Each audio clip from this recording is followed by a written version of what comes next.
All right, guys, we're live. Welcome to Hobo Nichol BBQ channel, and this is In the Hot Seat with Hobo Nichol, and I have got Chris from Mother's Barbecue. Welcome, Chris. How's it going? All right, so we'll get started. Where are you from? Got wife, kids, etc.? Just kind of give us some background information on you. I live in San Diego, California. Been here for about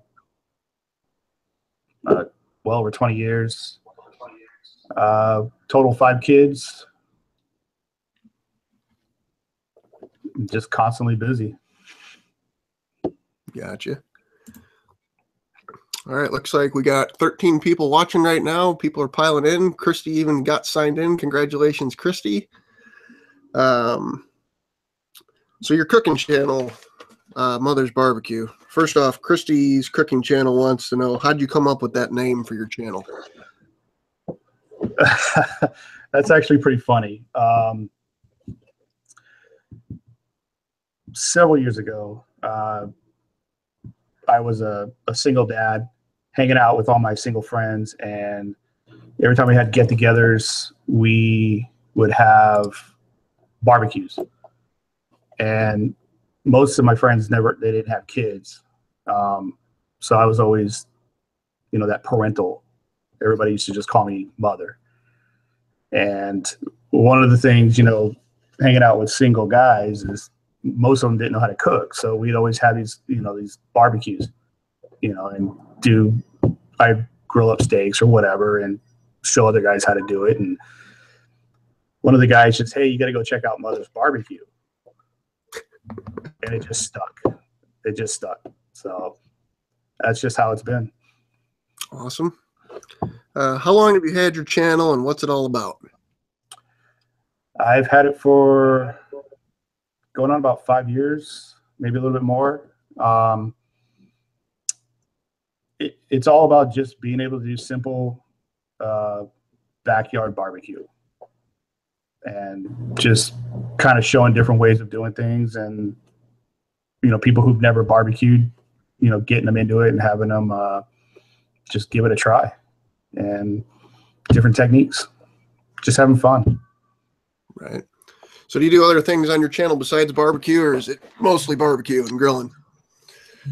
I tried going kitchen route, doing some stuff in the kitchen for a little while, but then I tend to stay backyard grill, lighting the fire and doing low and slow and hot and fast grilling.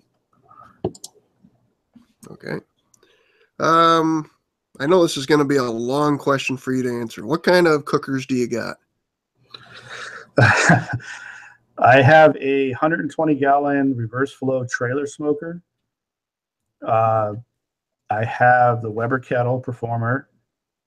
I have 2 pit barrels now. I have the pit barrel and the pit barrel junior. I have a Grill Dome Kamado grill, a Rectech pellet smoker, and a Traeger pellet smoker right now.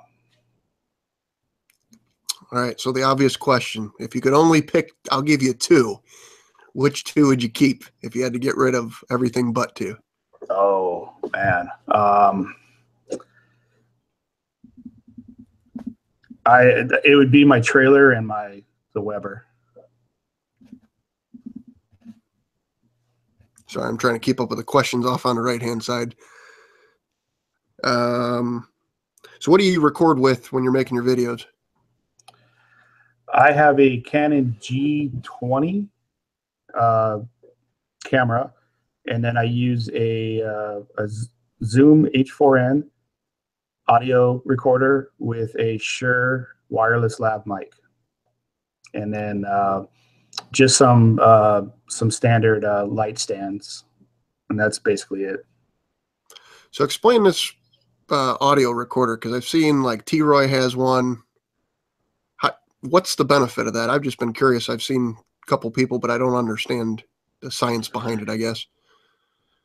It's just better quality. It's you have your video source, and then you have your audio source, and the audio is recording straight into I think we're using WAV format.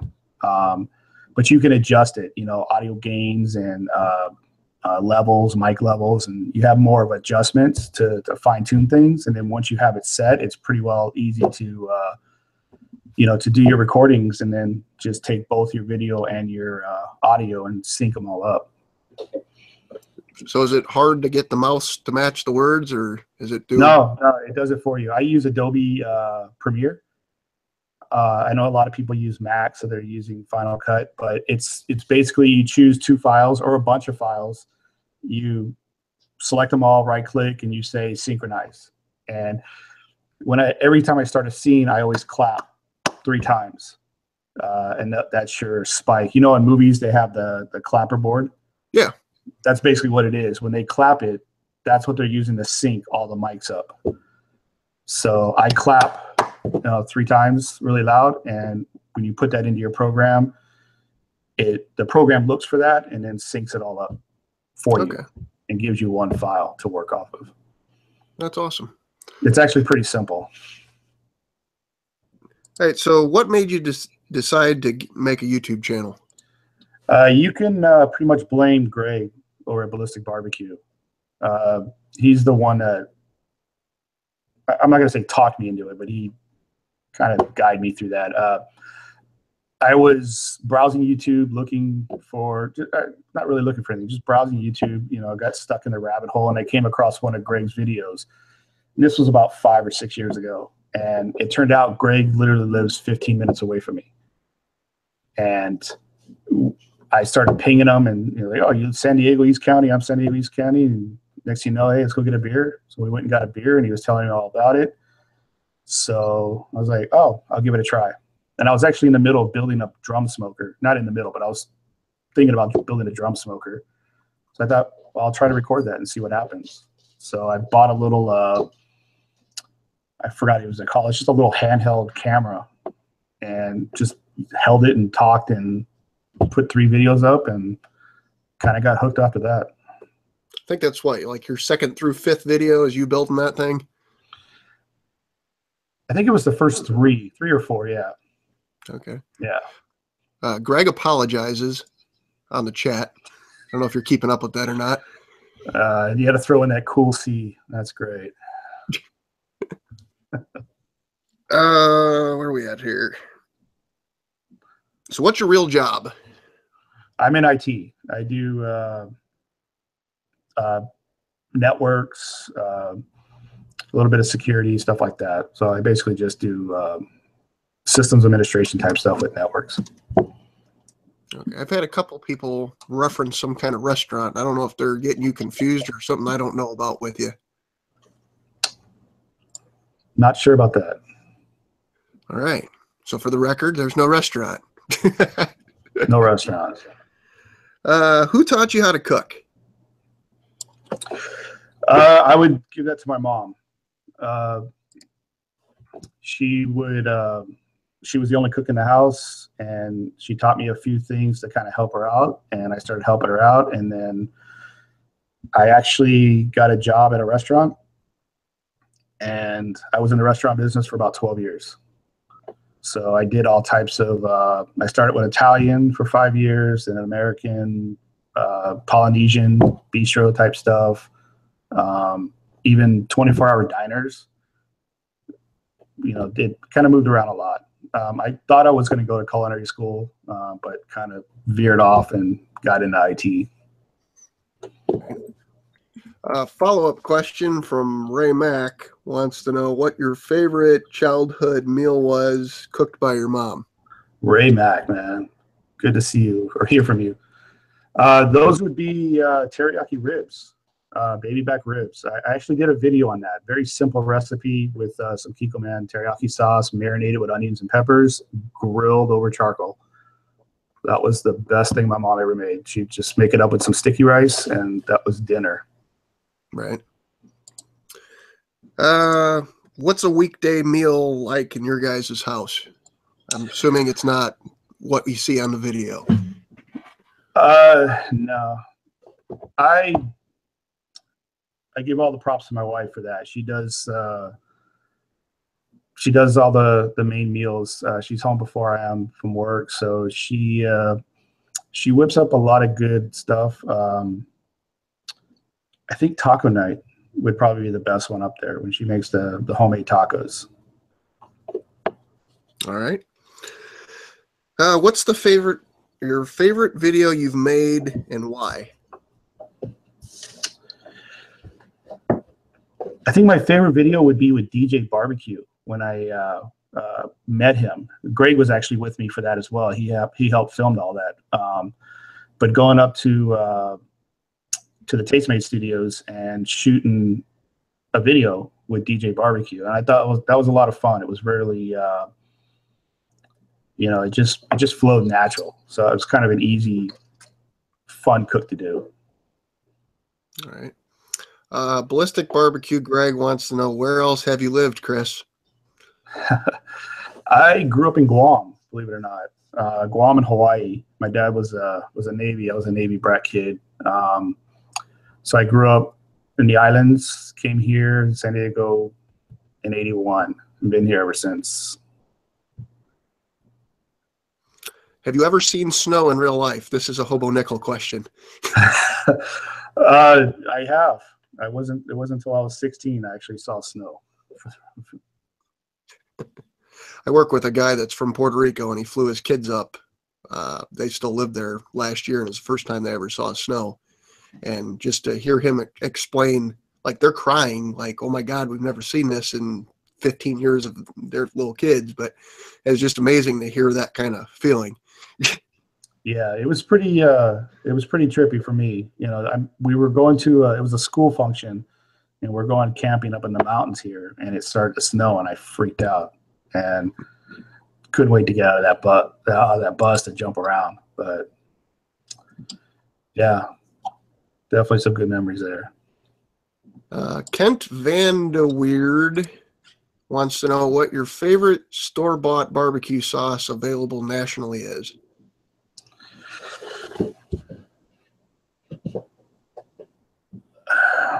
Store-bought. Wow. Sweet Baby Ray's, I think, is up there. Standard variation or any one of the now 7,000 specific ones they got? I think just to hit the basic Sweet Baby Ray's. Wife buys this all the time. The sweet. I think it's the Sweet Baby Ray's. Okay. What happened to you while recording that we never saw after editing?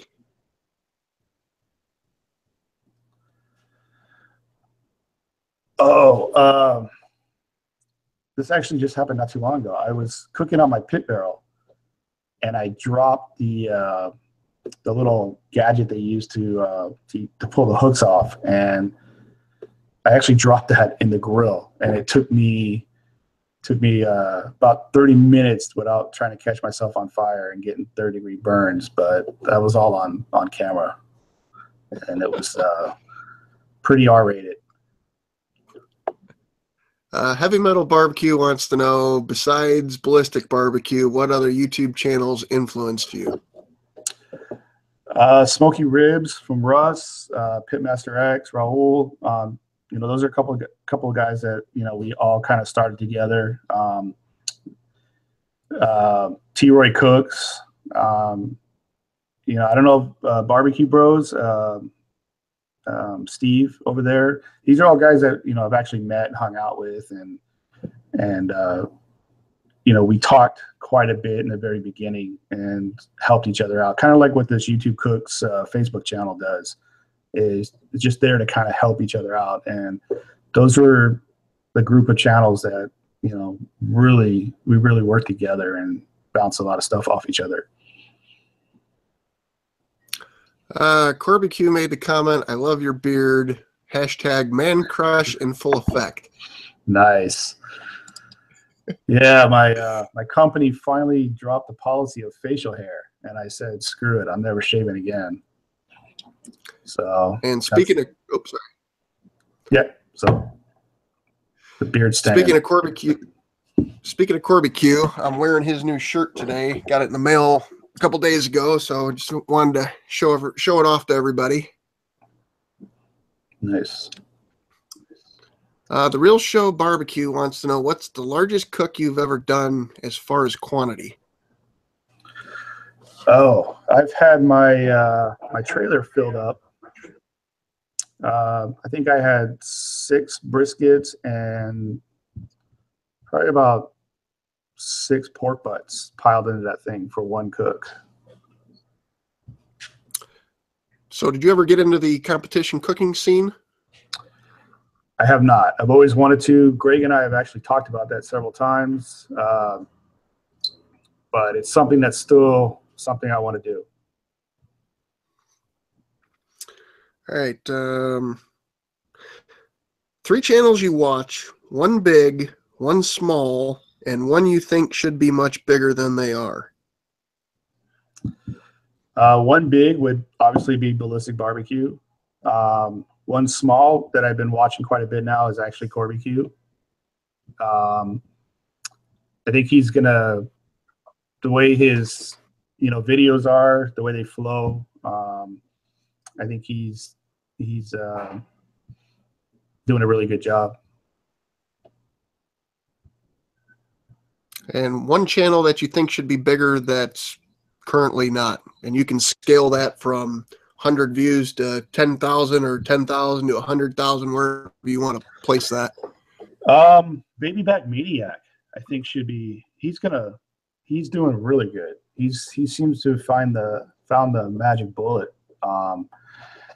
But his videos are very entertaining, and they're dealing with. I expect him to be a lot bigger.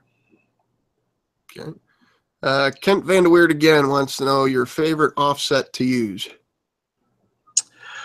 Well, I mean, the only offsets I've ever used was I think it was called the Barbie Chef. It was like a $100 Walmart one. The New Brunsville that I bought off of Greg. I know Greg's name's getting brought up here a lot. That was a really good one. And then my offset smoker.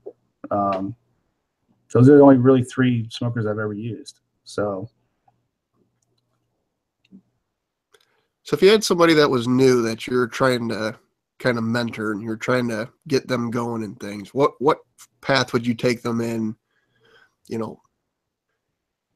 Starting as far as YouTube channels?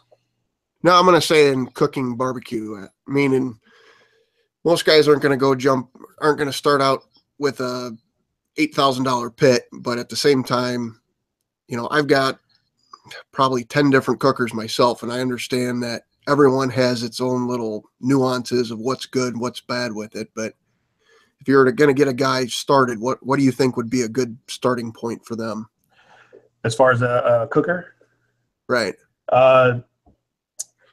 Well, believe it or not, the cheap Brinkman Walmart brand offset smokers, with a little bit of modifications, they're really good cookers to learn off of, learn how to do fire control and heat control.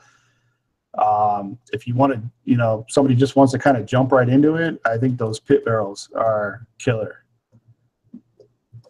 And they're all pretty inexpensive. So you said that you had the new smaller version. I have not seen that. What's the size difference between the regular and the smaller one? The Pit Barrel Junior is a 14-inch. It's they're marketing it as a sort of a more portable version. Even though their normal Pit Barrel, I think, is an 18-inch.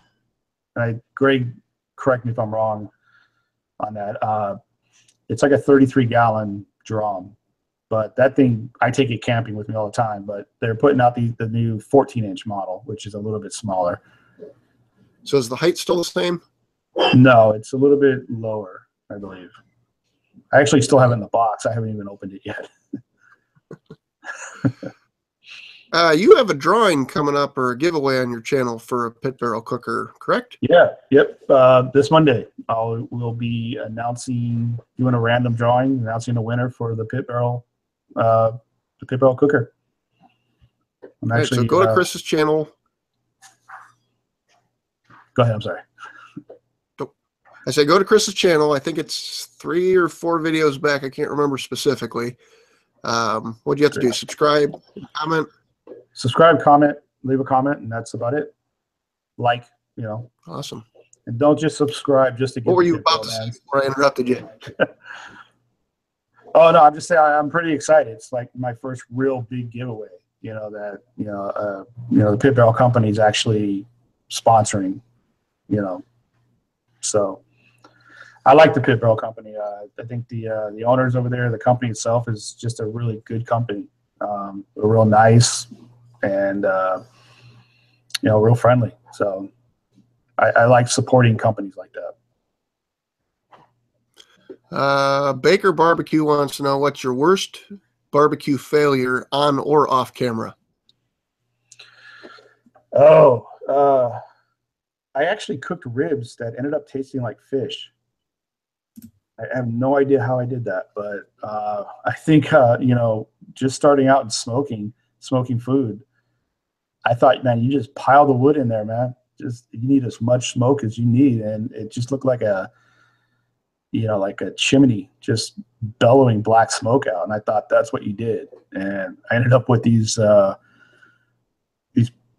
don't know, putrefied looking slab of ribs that when I bit into it, it just tasted like fish, like just bad fish.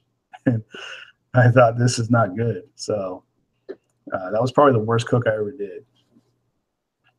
You ever done much electric smoking? As far as maybe a pellet smoker? Well, I was going to say more like a master built electric smoker, but No, I've never used one of those. I've talked to a few people that have, and they say they're great. I've just never had one.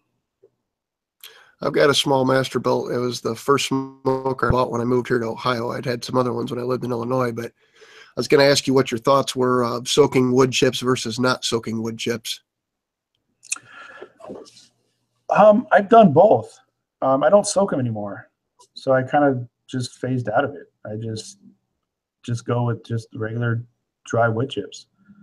And honestly, I don't use wood chips a whole lot anymore. I'm more into the chunks that seem to just burn longer. Right. But using the pit barrel does work really well with chips now, or that I found out. So I don't soak. I just put them in. So that's what I've always read is, I've seen a million videos on YouTube that try to explain to you why soaking them is good. And then I read stuff like Meathead explaining how all you're doing is stopping them from, when you soak them, stopping them from getting an easier, clean burn. So you're actually creating bad smoke in order to make the chips last longer. That's exactly right. But the beauty, to me with barbecue is do what you like. If you like soaking them and they put out good food, you enjoy the food, then soak them. If you don't, then don't. That's, you put out, one of these things that you put out this video on how you cook something, you're going to have 100 people come in and say, no, don't do it that way. Do it this way. And it's like, it's all personal. It's how you like it. I like certain things a certain way, and that's how I do it. And other people may not agree with it. So, that's the one thing I love about barbecue. It's just it's different languages everywhere. Right. We'll screw this up again. Raymax Kitchen and Grill. That's harder than saying Rich's River Smokers, West Virginia. What do you enjoy doing other than grilling? For example, playing pool. I'm actually, I got a lot of different things. I'm learning welding right now. So I'm actually in the middle of building a Santa Maria grill. So that's kind of like one of the things I'm doing. I like taking the kids fishing.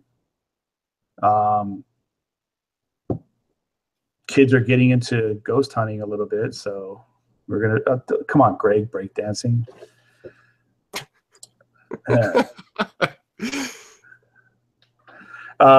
Fishing, learning to weld, stuff like that. Corby Q, I'm not sure what you're asking, but he wants me to ask, does Chris buy into the big debate between barbecuing and grilling? I'm going to assume that's the same thing as the equivalent of is Jack Daniel's bourbon, although it's called a Tennessee sipping whiskey. If I'm understanding the question right, barbecue is whatever you want it to be. You know, if you're firing up that Weber to grill some hamburgers, you're barbecuing. Low and slow is barbecue. So to me, it means both. Okay. Kumquat LOL wants advice for smoking a turkey this year. It will be my first time. Great channel name, Kumquat. Brining, I would say number one, brine. Tons of brine recipes out there. And then don't over smoke it. Use a good, I prefer cherry wood for turkeys, but a good light wood like hickory, maybe pecan, stuff like that. But just don't over smoke it. Smoke Trails wants to know, if he wins the pit barrel cooker, will you ship it to Canada if he wins? Unfortunately, one of the rules, and this is from Pit Barrel, not from me, but it has to be the lower 48. So sorry there. That wasn't my rule. Smoke Trails, I could probably ship it to Barbecue, which is basically in Detroit, and you could hop across the lake there and come get it. That would work. That would definitely work. Mr. Mega Fred Zeppelin, and it is his birthday today, wants me to tell you hello. Happy birthday, Mega. And I think I'm caught up on the questions. So what's your viewpoint on, Phil and Florence wants to know, butcher paper or foil? That's another good question, man. I've done both. And I think butcher paper to me kind of wins out a little bit. I think you do get a better bark from the butcher paper. The foiling, you do more of the braising at that point. But I think butcher paper. All right. Games and Grills wants to know, is there a use for wood dust other than cold smoking? Cleaning up oil on the driveway? I'm not quite sure about that one. Makeshift kitty litter. There you go. All right. Christy's cooking channel, question she asks every time. I don't even have to write it down anymore. Worst thing you've ever cooked and the best thing you've ever cooked?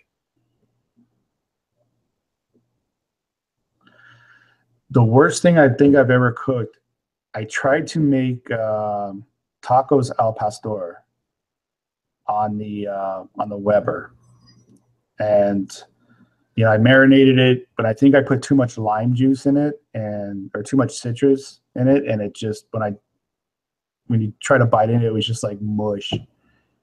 That was the worst thing I had ever made. The best thing I ever made was probably brisket.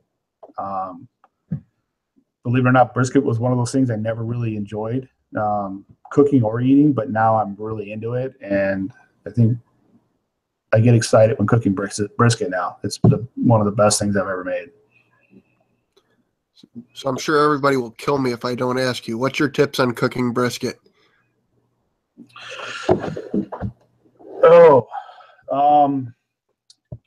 There's a lot of tips on that. Things I've learned, just by cooking them on YouTube and having people comment on them. The right seasoning, salt and pepper with, I like adding, chilies and espresso coffee to it. That's one of my favorite rubs. Wrapping when it gets to the right color and not using temperature at that point. And then, not worry about temperature too much, but worrying about tenderness, using the probe test. And, when you get that probe going in nice and easy like butter, it's done. And that can be anywhere from 195 to, 210, 215 internal temp. So on that note, so your flat is going to, and correct me if I'm wrong, I'm no expert here by any means. Your flat and your point are going to cook differently one's going to come to temper or come to probe tenderness before the other. What's the thought process on that? Because I've always, from what I've ever heard, is there's a happy medium somewhere between one being too done and one being done enough. Am I correct in that thought process? Yeah. And again, I'm no professional on this. I'm not, when I wrap and my temps gets around, starts hitting that 195 range, 200 range, that's when I start going and testing that flat. And I know that, believe it or not, by wiggling your brisket and that wiggle, that flat, if it's probe tender, then I think your point is usually there as well with it. Again, I'm not an expert. I just kind of built that process over time, and it seems to work. I've done briskets where a small portion of that flat was dried out a little bit, but the rest of it was came out perfect. But just trial and error at that point. Right. To expand on it a little bit, one of the new things I did is instead of actually wrapping like in paper, is to actually put the brisket in a foil pan and put a little bit of either broth, beef broth, or water, beer, anything, and then just foiling the top of it and then finishing the brisket off that way. To me, that makes that flat so tender and doesn't dry out. Awesome. Meathead wants to know if you've ever tried using parchment paper to wrap with. I've never done that. I think I've seen somebody do that. Mr. Mega Fred Zeppelin wants to know, is it okay to power wash the inside of my Weber kettle, or is that a bad idea? Rock on. I've done it. I actually did it last week. I usually do it and then kind of re-season it again before using it. I mean, really, the only concern would be trying to get the ash out there, because when the water hits the ash, it turns caustic, which is going to eat at your metal, right? Yeah. So I take everything apart, take the bottom pan out, clean that, and then power wash it really good. And like I said, I get a fire in there going and throw some wood in there as well, just to kind of re-season and dry it out really quick. All right. Louis, if I pronounce your name wrong, I apologize. Louis Colomatis wants to know, do you still have your grill dome? And what is your opinion on Kamado cookers versus offsets and bullet smokers? I still have my grill dome. I think they're, the grill domes are not grill domes, but the Kamado style cookers are very efficient as far as, maintaining temp and and burning the fuel efficiently. I tend to use my Kamados at high heat because it can handle the high heat a lot better, and make doing pizzas and stuff like that. I just found this out today. I have a Kamado Joe being sent to me, so I'll be testing that one out here hopefully in the next couple weeks. But I like using them. Like I said, they're real efficient. They burn good, and they put up some good food. I don't know if you caught the comment from Corby Q. Ask Greg, will you go buy a banana or a chicken costume and wear it next week in the hot seat, please? I'm not sure if I missed something in the chat that's referenced to or what. I'm sure Greg will do that. He'll be more than happy to do that for you. Greg's responded back with, he's planning on wearing a pineapple hat. I'll look for a banana costume now. Guys, I apologize if I missed something. The chat over here keeps refreshing on me about every 4 seconds and losing my spot. So All right. Phil and Florence. That was the restaurant question that doesn't exist. Phil and Florence, sorry, doesn't have a restaurant. In for the grilled barbecue. My new friend from Canada wants to know, do you do multiple cooks at once and then break those videos up or anything like that? I have done that. I've done up to 3 cooks at once, filmed them 3 different videos, and schedule them out 3 weeks in advance. I actually like doing that. One of the things I try to do is I plan cooks that I know that I can vacuum seal and then that my wife can use during the week. So, I'll smoke a couple chickens and I'll do a video on that, and then I'll vacuum seal it, and then my wife will use that to, make shredded chicken tacos or something with it, or I'll smoke some beef and then vacuum seal that, and then we'll slice that up for sandwiches or whatever. But it actually it makes, in my opinion, because sometimes with all the work with cooking and filming and editing and getting them up there, when you have kind of that cushion where you kind of schedule cooks out, when you go to do another cook, you're a little bit more relaxed and you kind of think better. And this is just for me, but personally, I plan things better when I have that cushion. So it's nice to get that jump on videos. So yes, I do it as much as I can. That's actually something that I was planning on making a video a couple weeks ago and ran out of time, was showing how I'll do the same thing. Is I'll take leftover pork butt, freeze it in 1 pound Ziploc or vac bags, and then I'll either throw them in a pot of boiling water and my sous vide to heat them back up, and then she can use them for basically a Tuesday night dinner or whatever. Yep. That's what I try to do. Wife's just as busy as I am, and anything that I can help, makes her happy. All right.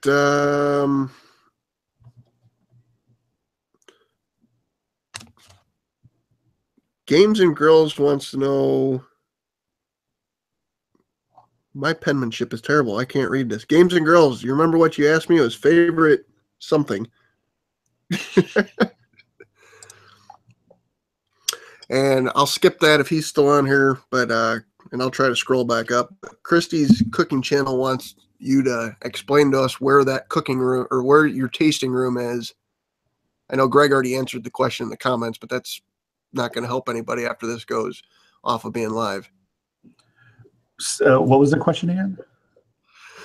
Where you taste your food. I believe it's a corner of your kitchen, but I can't say I've never been there before. Where it's got the wood background and all the rubs up on the top. Where is that?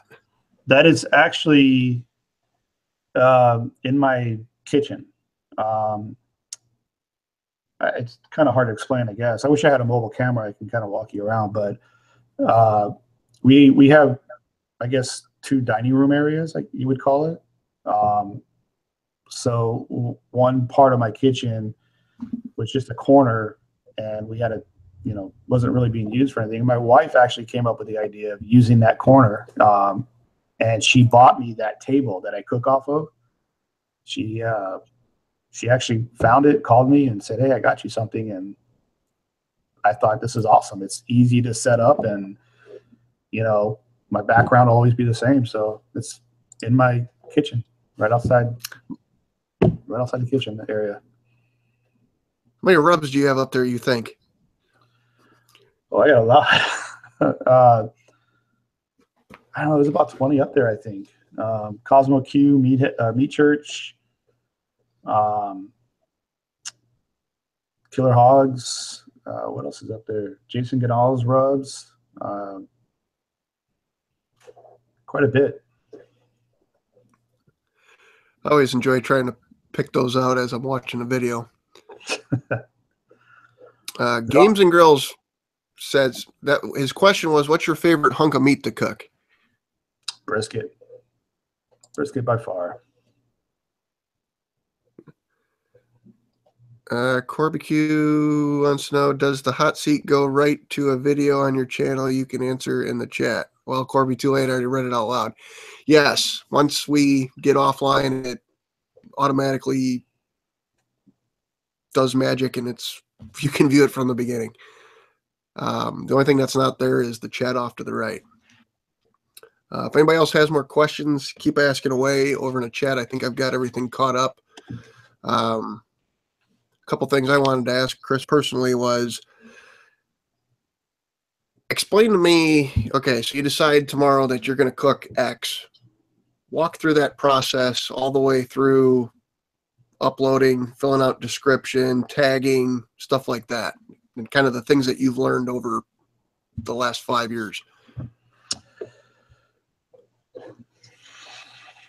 So the whole process, start from finish. Wow. brain fart. So I don't really plan things out too well. I try to, sometimes I'll get an idea and I think it's a good one, and then the closer it gets to, let's start go shopping for it, I may change my idea, but I usually go and try to shop on a Saturday and get everything I need, and then I do most of my shooting on Sundays for the most part. I get everything out. I try to get all the ingredients out and laid out, measured out. I do the shoot. Then I don't know if I should say this out loud, but I actually do the editing at work. It's just easier for me. So Monday mornings, I'll usually just take it with me, and then on my lunch break or first thing in the morning, I'll dump it all onto my computer there and do the editing, check it out, and then upload it. And titling and tags at that point is still a process for me. I think it is for everybody. Trying to get keywords and stuff like that. I'm using a website now to help get keywords and titles, and I'm not sure. I think I can open that up real here. It's called Greg actually again gave me this one. The website's Better Way to Web. Let's see if I can put the link out on the. There it is. Wouldn't let me. I'll send you the link and you can kind of post it. But it's called Better Way to Web. And Greg actually told me about this. I type in, if I'm doing brisket, I'll type in brisket and it'll give me all the keywords. It'll generate keywords based on trends. And then I kind of pull what I want. You still there?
Hey, I'm not sure what happened. I have no idea what happened. This thing just went shit the bed. Let me see if I can close this and then.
This computer's only like a year old too, is the sad part.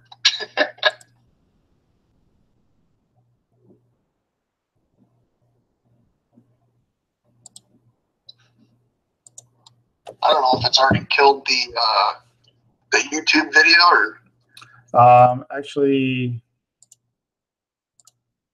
yeah, it sort of went blank.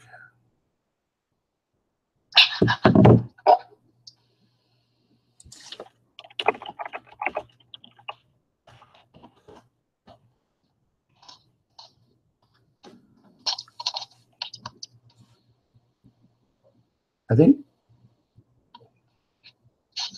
they can hear us. They can hear us? Yeah, he's like, careful, guy, or careful, Chris, we can hear you. Okay. Well, I can't see you, but let's just keep going. Interesting. I wonder how that works. Well, I will say that this is now the most interesting live stream that we've done. My computer's scanning and repairing drive at 40%. We might be able to get back on camera here. At least I can. So let's talk about let's talk about Greg here for a minute, since nobody since we're not on.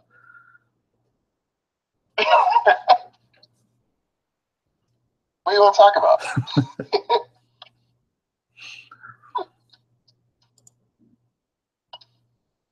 So your computer's going through a scan, and that's what it says. Like my monitor literally says Dell, and then underneath it, there's a little